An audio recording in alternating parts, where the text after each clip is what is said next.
Xin chào mọi người, chào mừng đã quay trở lại với Jason TV. Tập trước là một ngày ngắn ngủi khi mình nhập cảnh vào Trung Quốc. Ở tập này hãy cùng mình đi dạo trên đường phố Thượng Hải trong một buổi sáng thật yên ả nơi đây. Lựa chọn một bữa sáng để làm đầy chiếc bụng đói cho một hành trình 24 tiếng một mình ở Thượng Hải nha. Sau đó cùng mình đi đến Miếu Thanh Hoàng và Dự Viên, hai nơi rất nổi tiếng ở Thượng Hải mà bạn nhất định phải ghé qua khi đến nơi đây. Nhưng trước tiên, để mình chia sẻ một chút kỹ hơn về quá trình nhập cảnh cũng như là khoảnh khắc chiếc vali của mình được sân bay Phố Đông xử lý bồi thường như thế nào nha. Bạn có thể bỏ qua chia sẻ này mà tour đến đoạn phút thứ 12 để tiếp tục đi dạo Thượng Hải luôn cùng mình nha. Bây giờ thì cùng đi thôi nào.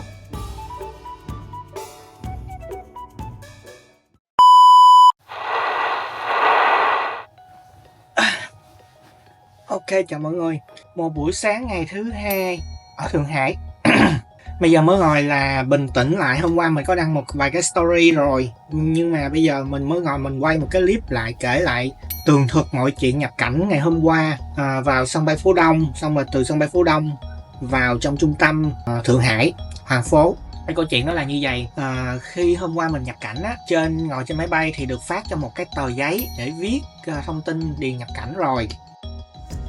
Đây mọi người, đây chính là tờ khai nhập cảnh tiếp viên hàng không sẽ phát cho mình, hoặc là đi xuống sân bay thì cũng sẽ có ở dưới chỗ đáp á, mình cũng sẽ nhận được. Đây, mình sẽ zoom lên từng tờ nha. Nó có hai mặt, đây là mặt trước. Ở cái phần đầu tiên là họ thì bạn chỉ viết đúng cái họ của bạn thôi. Bên dưới là tên đệm và tên của bạn. Ví dụ như Nguyễn Văn A thì ở trên là Nguyễn và ở dưới là Văn A. Giới tính thì chọn nam hoặc nữ. Bên quốc tịch thì mình ghi là Việt Nam. Rồi ở ngày tháng năm sinh thì Trung Quốc là cái hệ ngày á sẽ ngược lại với mình, cho nên mình sẽ ghi là năm, tháng và ngày, 4 cái số năm, 2 số tháng và 2 số ngày. Rồi bên dưới là số passport, số visa, mã chuyến bay của bạn và mục đích nhập cảnh thì bạn tích vào ô du lịch nha. Số điện thoại thì điền là số điện thoại ở Việt Nam. Thành phố đến thì bạn đến thành phố nào ở Trung Quốc thì bạn điền thành phố đó. Tên hotel và địa chỉ hotel thì bạn cũng sẽ điền vào đây, cũng như là thành phố của hotel nằm ở đâu bạn cũng sẽ điền vào đây luôn. Đó là tất cả ở mặt trước. Rồi, và đây là mặt sau. Thì ở câu đầu tiên sẽ là hỏi là bạn đã đặt vé máy bay về chưa, thì bạn chọn yes hoặc no. Ngày về thì cũng sẽ là theo format là năm, tháng, ngày. Rồi mã chuyến bay về của bạn là gì thì bạn ghi vào. Tên người liên hệ ở Trung Quốc, nếu có thì điền, không thì thôi cũng không sao. Rồi câu thứ ba là trong 2 năm qua đã đi những nước nào thì bạn kể hết ra đây nha. Xong rồi ở cuối cùng là bạn sẽ ký tên. Rồi chỉ vậy thôi. Mình mang cái tờ giấy đó xuống thì trong cái đường xuống có một cái máy để mà mọi người tới để scan passport và check dấu vân tay nữa ha. Hãy ấn tay phải 4 ngón tay. Vui lòng ấn cả 2 tay ngón tay cái. Có một cái máy để scan passport và quét dấu vân tay. Quét xong thì cái máy nó trả ra một tờ giấy giống như một cái số trên đó vậy thôi, rất là nhanh. Mình lấy cái số đó kẹp chung với cái tờ khai hồi nãy vào trong cái passport của mình, rồi đi vô cái line ship hàng dành cho người nước ngoài. Xong rồi tới lượt mình bước vô thì hải quan hỏi là bạn tới đây để làm gì. Mình cũng nhớ là tôi để du lịch, đi đoàn hay sao. Không, tôi đi một mình đúng không. Rồi mời bạn quét dấu vân tay, là cái máy vân tay kế bên ở cái bàn hải quan đó. Mình quét mà có vẻ như là vân tay mờ hoặc là tên hoặc là thế nào đó có vấn đề, cho nên là ông hải quan đó đưa cái hộ chiếu của mình cho người đứng cạnh đó phụ trách. Nó là đi theo ông này đi, là cách đó có vài bước chân thôi, có một cái bàn khác thì tới đó để làm kiểu như là làm thủ tục. Không phải làm thủ tục mà là làm thủ công bằng tay. Máy không nhận dạng được vân tay hay sao đó, đi làm thủ công bằng tay luôn. Họ nhìn mặt xong rồi họ đóng dấu vào trong cái hộ chiếu của mình và ok, vậy là xong rồi đó. Quy trình đó mất cũng không tới 3 phút luôn, rất là nhanh.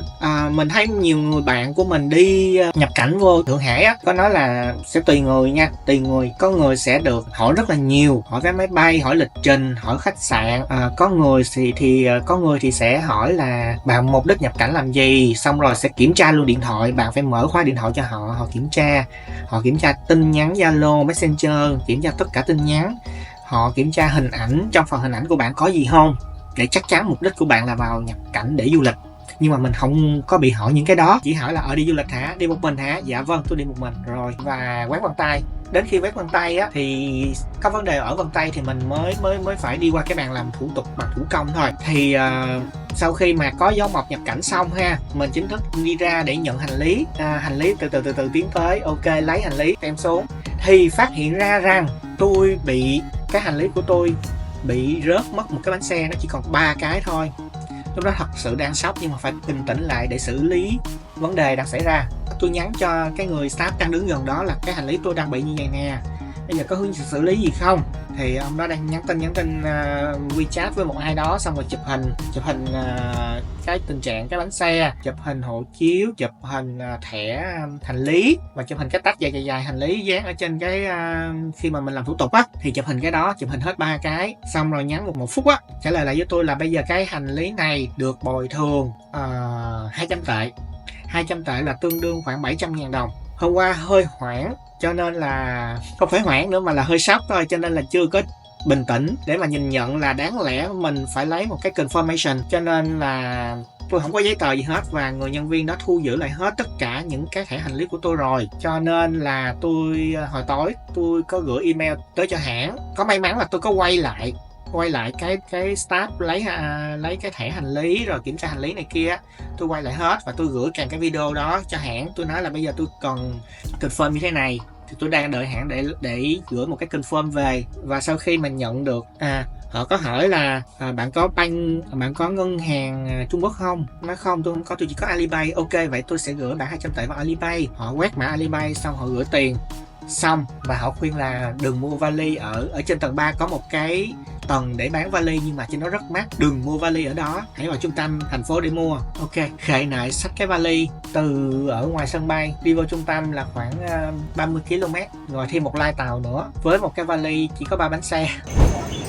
Đây mọi người đi xuống bên dưới và tìm thấy cái chữ từ trường Maglev này thì là đúng rồi nha. Xong rồi mình đi cửa vào, và đây là cái cảnh tượng tôi khệ nệ cái vali với chỉ có 3 cái bánh xe đây nè.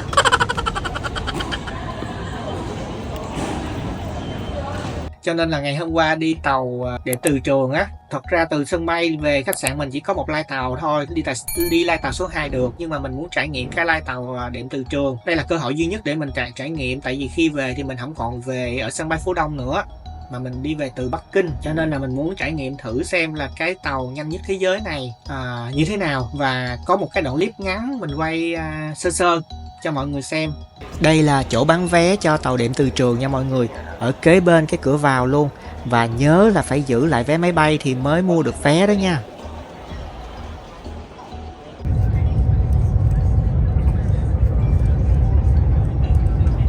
Đây là khi mình đã ngồi lên tàu rồi nè. Tàu điện từ trường chạy khá là êm, cũng tương đương như tàu điện, nhưng mà vận tốc có khi vượt qua 300 km/h luôn, rất là nhanh. Từ sân bay Phú Đông vào trong trung tâm đó thì chắc cũng khoảng cỡ 7 hoặc 8 phút gì thôi, rất nhanh luôn.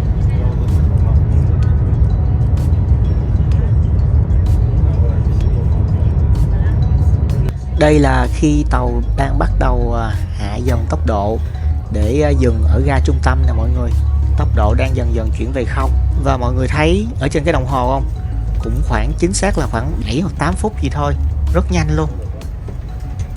Và sau đó thì tới trạm Long Giang mình có đổi cái lai tàu qua lai tàu số 2 thì mọi thứ rất dễ mọi người.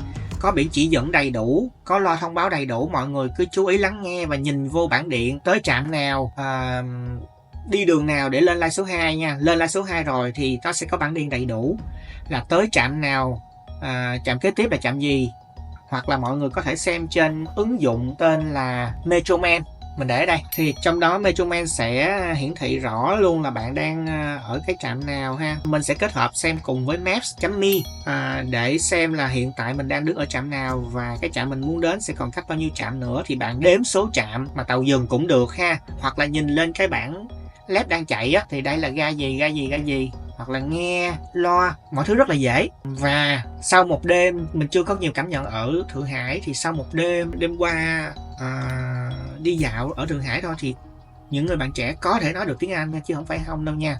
Còn những cô chú lớn tuổi làm ở trong quán ăn á thì mình sẽ dùng cái ứng dụng dịch mặc định của điện thoại luôn, dịch nói tiếng Việt và dịch ra tiếng Trung thì các cô chú hiểu hoàn toàn hết, mọi thứ được giải quyết. Và bây giờ mình phải giải quyết là mình phải mua một cái vali mới đây, mua tại giữa trung tâm Thượng Hải xem là có cái vali nào giá hợp lý hay không, hoặc không là mình sẽ nhờ bạn lễ tân khách sạn bên dưới mua giùm mình. Tại vì bạn đó hồi tối có chỉ là mua ở trên Mễ Thuân, nhưng mà cái này đòi phải có số điện thoại Trung Quốc thì mới mua được. Mình không thể đăng ký được rồi, chắc là bây giờ sẽ đi xuống dưới nhờ bạn đó mua giùm, hy vọng là được. Nếu không thì đi ra những cửa hàng gần đây rất là đắt. Hy vọng sẽ có một chuyến đi tốt đẹp. Ok, tạm biệt mọi người. Bây giờ mình sẽ đi ra ngoài Miếu Thành Hoàng dự viên, xong buổi chiều đi chùa Phật Ngọc. Ok, và buổi tối sẽ hội ngộ lại với bạn của mình. Bạn mình tối nay đáp qua đây khoảng 8-9 giờ tối gì đó, vào trung tâm cũng khoảng 10 giờ thì gặp nhau ăn uống một cái thôi. Đây là hành trình bắt đầu của mình vào ngày thứ hai tại Thượng Hải. Ok, bây giờ mình sẽ bắt đầu di chuyển nha.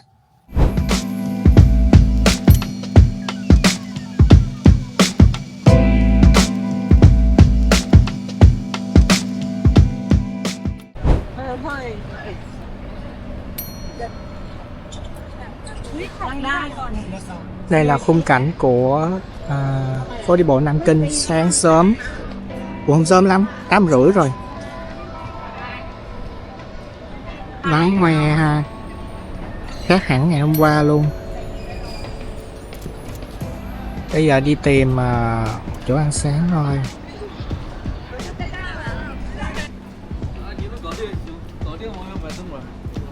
Mặc dù Thượng Hải là nơi có mật độ dân số đông nhất ở Trung Quốc, nhưng mà những ngày mình đi ở đây á, mình cảm thấy trên đường rất là vắng, chứng tỏ là quy hoạch giao thông rất là tốt.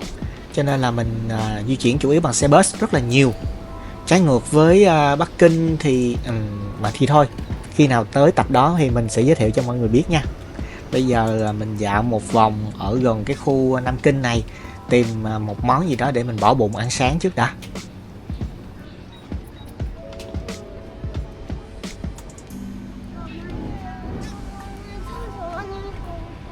Ok, outfit buổi sáng, lấy lại được năng lượng rồi. Hồi nãy tôi xuống dưới Lễ Tân, nhờ bạn Lễ Tân đặt trên Mễ Thuân giùm. Ra tối hôm qua bạn đó, một bạn khác có chỉ đặt trên đó, nhưng mà mình phải dùng số điện thoại ở Trung Quốc thì mới đặt được, cho nên là mình không có thể đăng ký được, mình không thể đăng ký được cái tài khoản ở trên đó, cho nên là mình phải đi xuống nhờ bà Lễ Tân đặt giùm. Và kết quả là đặt được một cái vali 148 tệ. Mình không biết chất lượng nó sao, hy vọng là nó ổn để đi hết chuyến đi này. Size 26 free ship và giao trong vòng 30 phút. Mình định là ngồi đó đợi, nhưng mà thôi mình đi ăn xong rồi xíu nữa quay lại xem là được giao tới chưa rồi mình cất lên phòng.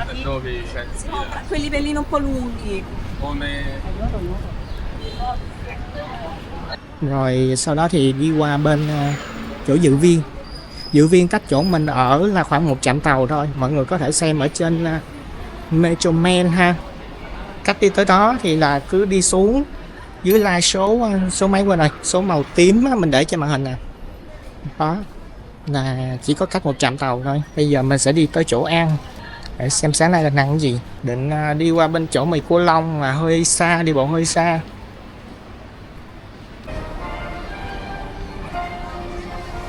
Mọi người nghe không ta? Trời, học sinh đang chào cờ.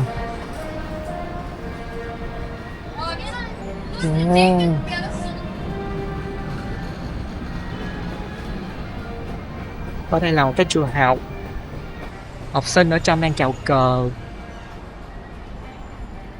Đây, quay được nè. Đó, mấy bạn học sinh ở trong đang chào cờ.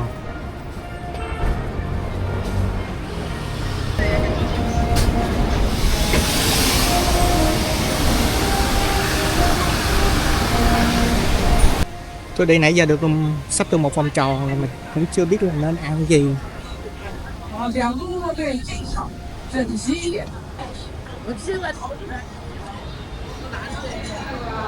Có rất là nhiều quán local ở đây nhưng mà cá mang đi là chủ yếu nha. Có cái chợ có chợ trái cây. Ở đây người local rất đông.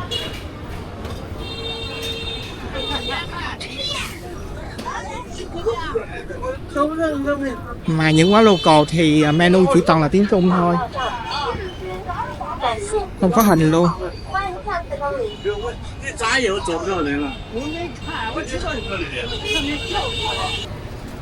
Đây là đường Hà Nam Trung Lộ.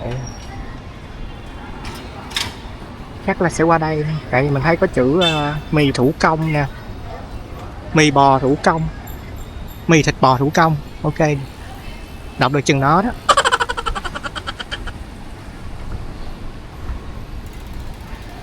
Qua xem giá thử nha.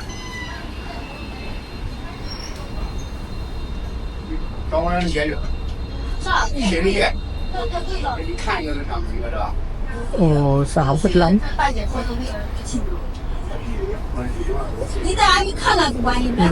Không thích quá này lắm. Có cái này mì gì đây ta? 28 tệ hay 36 tệ? Tháng nào đây? Okay.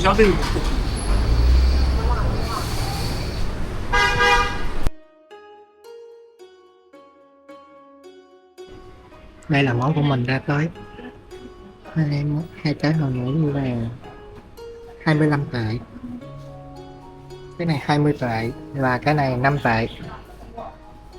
Cái này hình như là bò bằm hay sao đó, mì bò bằm. Ok, để mình ăn thử nha.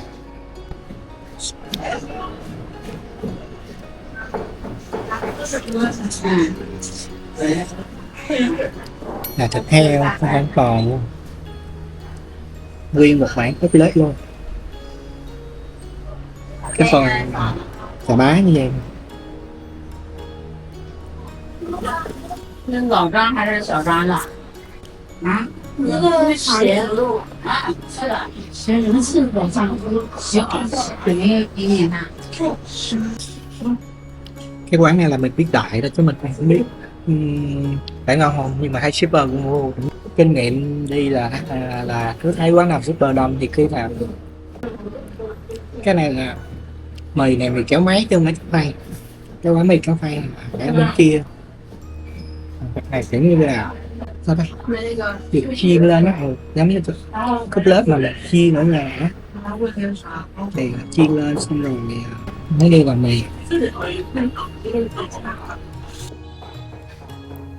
Sau khi ăn xong á thì nhìn lên trên tường thì thấy là có dán hình của diễn viên gì đó đã từng tới đây ăn này mọi người. Chắc có vẻ như là quán này cũng một phần nổi tiếng nhờ có diễn viên này đã từng tới ăn.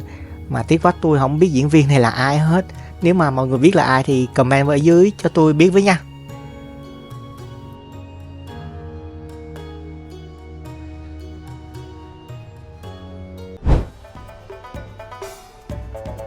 Ăn uống no say rồi, bây giờ cùng mình đi ra dạo ở phố cổ Dự Viên nha.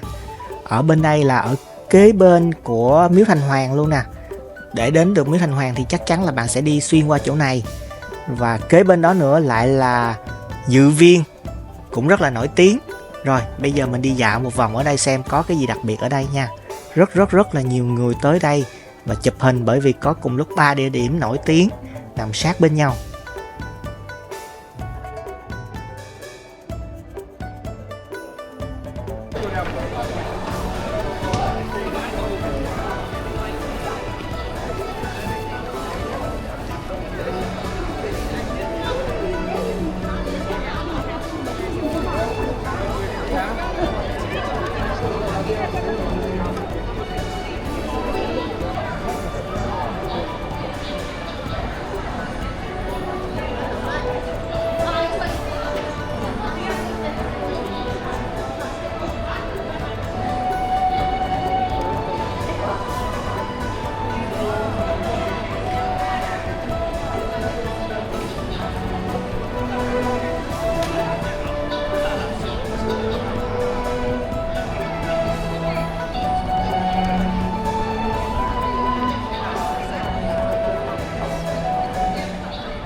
Miếu Thành Hoàng Thượng Hải là nơi thờ cúng 3 nhân vật trong lịch sử Trung Hoa, được tôn là thành hoàng của Thượng Hải. Tên gọi Thành Hoàng Miếu cũng được dùng để chỉ cho khu vực thương mại sầm uất cả ban ngày và ban đêm ở xung quanh ngôi miếu này nè. Miếu Thành Hoàng Thượng Hải thờ cúng 3 vị thành hoàng bao gồm là Ác Quan khoảng năm 68 trước công nguyên, là một vị đại thần phụ chính thời nhà Hán. Ông được xem như là vị thành hoàng đầu tiên của Thượng Hải từ thời nhà Nguyên. Người thứ hai là Tần Vũ Bá, sinh năm 1295, mất năm 1373, là một vị quan triều đình dưới thời Chu Nguyên Chương. Sau khi qua đời, ông được Chu Nguyên Chương phong làm thành hoàng của Thượng Hải.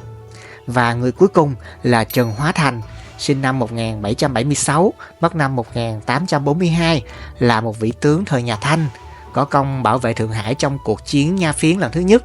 Ông tử trận khi chiến đấu với đế quốc Anh. Miếu Thành Hoàng Thượng Hải ban đầu là miếu thờ thần núi Kim Sơn và trở thành miếu thờ Hoàng Thành vào năm 1403 dưới thời Minh Thành Tổ. Ngôi miếu trở nên nổi tiếng trong thời nhà Thanh với vai trò là nơi dân cư cả trong khu vực phố cổ lẫn từ những nơi khác cầu tài lộc và bình an. Ngôi miếu đạt quy mô lớn nhất dưới thời của Hoàng đế Đạo Quang. Điều này cũng dẫn đến sự hình thành của một khu vực giao thương buôn bán trong khu vực xung quanh ngôi miếu cho đến ngày hôm nay. Trong cuộc cách mạng văn hóa, miếu Thành Hoàng Thượng Hải đã bị đóng cửa và được sử dụng cho những mục đích khác. Dù những ngày sơ khai, nơi đây thờ thần núi Kim Sơn, về sau nơi đây cũng đã sử dụng qua rất nhiều những thay đổi và tu sửa. Năm 1403, miếu trở thành nơi thờ Hoàng Thành và là nơi để người dân khắp nơi đến cầu tài lộc và bình an. Năm 1951, miếu được bàn giao lại cho Hiệp hội Đạo giáo Thượng Hải và trở thành trung tâm đạo giáo. Năm 1994, miếu trở thành khu vực chỉ dành cho khách đi bộ tham quan. Năm 2006, sau một năm đóng cửa để trùng tu, miếu bắt đầu mở cửa đón du khách đến tham quan trở lại. Vào trong miếu Thành Hoàng giá là 10 tệ nha, mình lấy Alipay mình quét trực tiếp luôn. Xung quanh đang xây dựng cái gì đó chứ lô cốt hơi nhiều.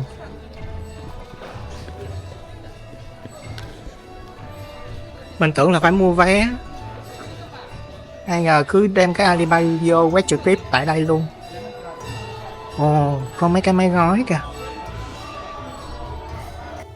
Toàn bộ diện tích miếu Thành Hoàng Thượng Hải rộng đến 10.000 m², bao gồm các khu nhà cổ kính và 2 khu vườn lớn.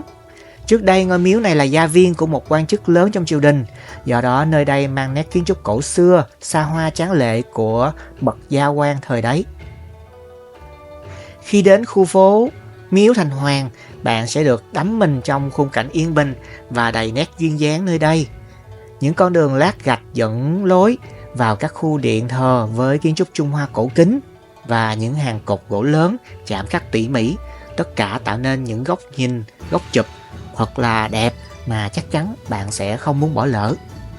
Dù bây giờ miếu Thành Hoàng đã được quy hoạch lại và không còn khu thờ chính, nhưng nơi đây vẫn thu hút nhiều du khách ghé đến để chiêm bái và cầu mong bình an tài lộc. Sau khi tham quan ở các sảnh chính, bạn có thể dạo quanh miếu để thư giãn, ngắm cảnh và tận hưởng không khí yên bình nơi đây. Khi ghé thăm phố cổ miếu Thành Hoàng, bạn còn có cơ hội thưởng thức những món ăn địa phương nổi tiếng như là đậu hũ thối nè, thịt dê nướng, há cảo, hạt dẻ, chân vịt hấp xì dầu. Đây thực sự là thiên đường ẩm thực với vô số hàng quán hấp dẫn đang chờ đón bạn.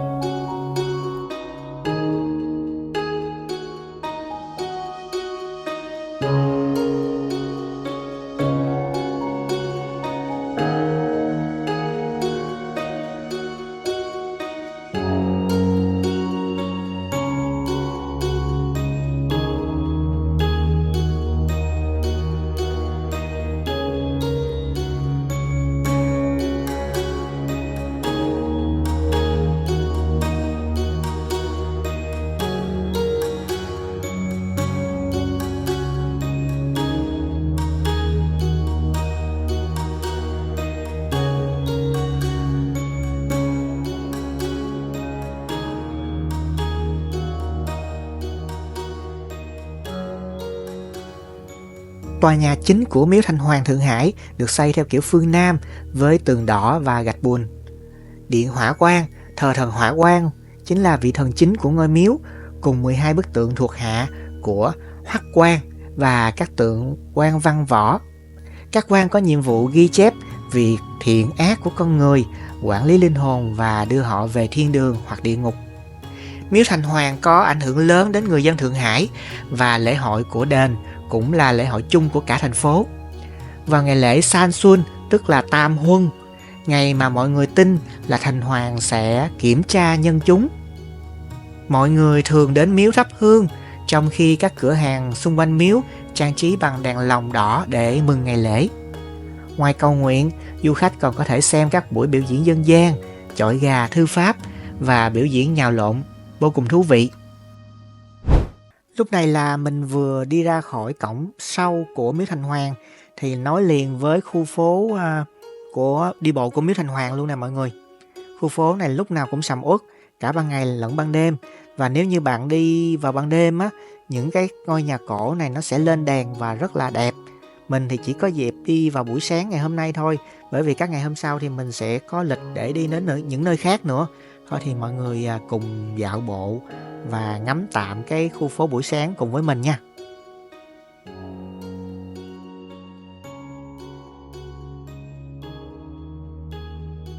Để đi được đến đây thì cũng rất là dễ luôn.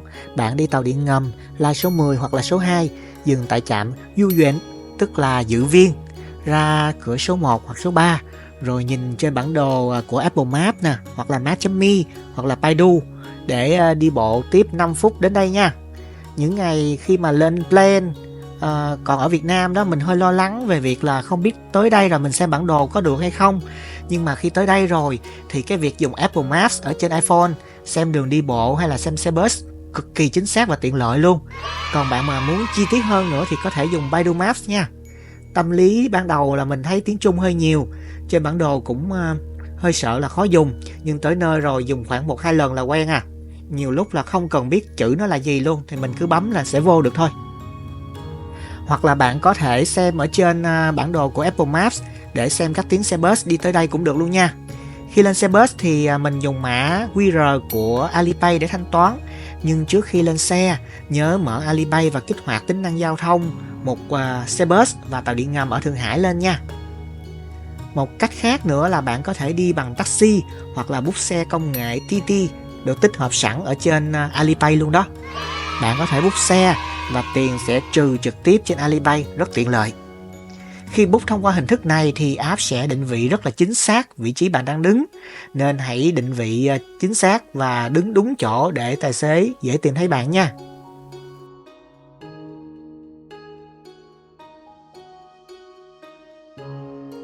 Trong tập sau hãy cùng mình đi đến địa điểm nằm ngay bên cạnh miếu Thành Hoàng. Đó chính là Dự Viên, một nơi cực kỳ nổi tiếng và cũng cực kỳ đông ở Thượng Hải. Đắm chìm trong những không gian xanh tươi mát ở đây, những khung cảnh hữu tình nên thơ ngay bên trong Dự Viên. Sau đó hãy cùng ghé thăm chùa Phật Ngọc của Thượng Hải, một ngôi chùa có lịch sử lâu đời ở thành phố này, và còn nhiều điều bất ngờ ở tập sau nữa. Giờ thì chào tạm biệt mọi người và hẹn gặp lại ở tập kế tiếp nha. Bye bye.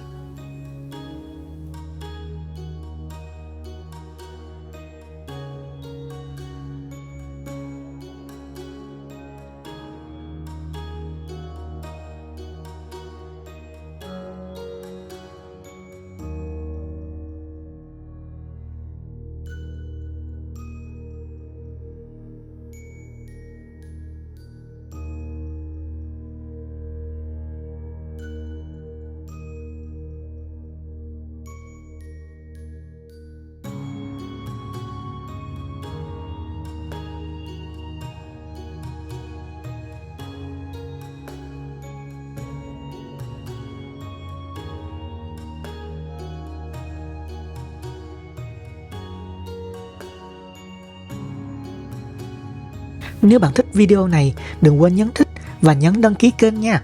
Bye bye.